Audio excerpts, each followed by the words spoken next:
Good morning बच्चों। आज हम क्लास 11th का फिजिक्स का जो सरल रेखा में गति वाला मैंने आपको डेरिवेशन बताया था, टी में सेकंड में चली गई दूरी का व्यंजक, उसका आज हम न्यूमेरिकल लगाएंगे, है ना। यहाँ पे आपके सामने एक संख्यात्मक प्रश्न लिखा है। प्रश्न क्या कह रहा है? एक पिंड विराम अवस्था से चलना प्रारंभ करता है। एक पिंड है, पिंड का मतलब है वस्तु। पिंड का मतलब क्या है? वस्तु। वस्तु जो है वो विराम अवस्था से चलना प्रारंभ करती है, मतलब विराम से मतलब होता है वस्तु स्थिर है, रुकी हुई है, ठीक है ना। तो जब भी विराम शब्द लिखा होगा या विराम अवस्था लिखा होगा या स्थिरावस्था लिखा होगा या विश्राम लिखा होगा, तब हमें वस्तु का प्रारंभिक वेग शून्य मानना है। क्या मानना है? शून्य मानना है। एक पिंड विराम अवस्था से चलना प्रारंभ करता है, वह एक समान त्वरण से चलकर 8वें सेकंड में 45 मीटर की दूरी तय करता है। मतलब यहाँ पे जो आपका पिंड चल रहा है उसका ना वेग बढ़ रहा है ना घट रहा है।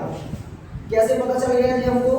क्योंकि प्रश्न में दिया गया है एक समान त्वरण से चलकर, मतलब वो कार है या वस्तु है या कोई भी वाहन है, वो जो चल रहा है वो एक समान त्वरण से चल रहा है, मतलब उसका वेग ना बढ़ रहा है ना घट रहा है, एक समान त्वरण है। कार एक समान चाल से क्या है? चल रही है और 8वें सेकंड में 45 मीटर की दूरी तय करता है। मतलब 45 मीटर की दूरी तय करने में उसको कितना समय लगता है? 8 सेकंड लगता है। 8वें सेकंड में तय की दूरी टोटल कितनी है? 45 मीटर है। पिंड का त्वरण ज्ञात कीजिए। हमको पिंड का त्वरण मतलब होता है एक्सेलरेशन, यानी हमें ए निकालना है। तो सबसे पहले आपको क्या करना है कि जो जो दिया गया है प्रश्न में उसको लिख लेना है। आपको लिखना है दिया है। जब हम इसको सॉल्व करेंगे तो पहले हम प्रश्न की एक एक लाइन को ध्यान में रखेंगे। यहाँ क्या लिखा? पिंड विराम अवस्था में चलना प्रारंभ करता है, मतलब पिंड का प्रारंभिक वेग। कौन सा वेग? प्रारंभिक वेग। प्रारंभिक वेग को हम यू से प्रदर्शित करते हैं और यू यहाँ पे 0 है। क्या है? 0 क्यों है आपको पता है? क्योंकि पिंड विराम अवस्था से चलना प्रारंभ करता है, ठीक है ना। आप इसका कारण भी लिख सकते हैं, क्योंकि पिंड विराम से चलना प्रारंभ करता है। जब कोई वस्तु विराम अवस्था से चलना प्रारंभ करती है तो उसका प्रारंभिक वेग क्या माना जाता है? शून्य माना जाता है। समय दिया गया है, समय t बराबर कितना दिया है? 8 सेकंड, ठीक है। इसके बाद देखिए दूरी दी गई है। दूरी मतलब d मतलब डिस्टेंस कितनी दी गई? 45 मीटर। आपको त्वरण निकालना है, त्वरण a का मान निकालना है। इसके लिए आपको सूत्र लगाना पड़ेगा। फॉर्मूला है dt बराबर u plus half a 2t minus 1। आपको dt का मान 45 है, u का मान 0 है, हाफ a निकालना है। 2 इंटू कितने सेकंड में निकालना?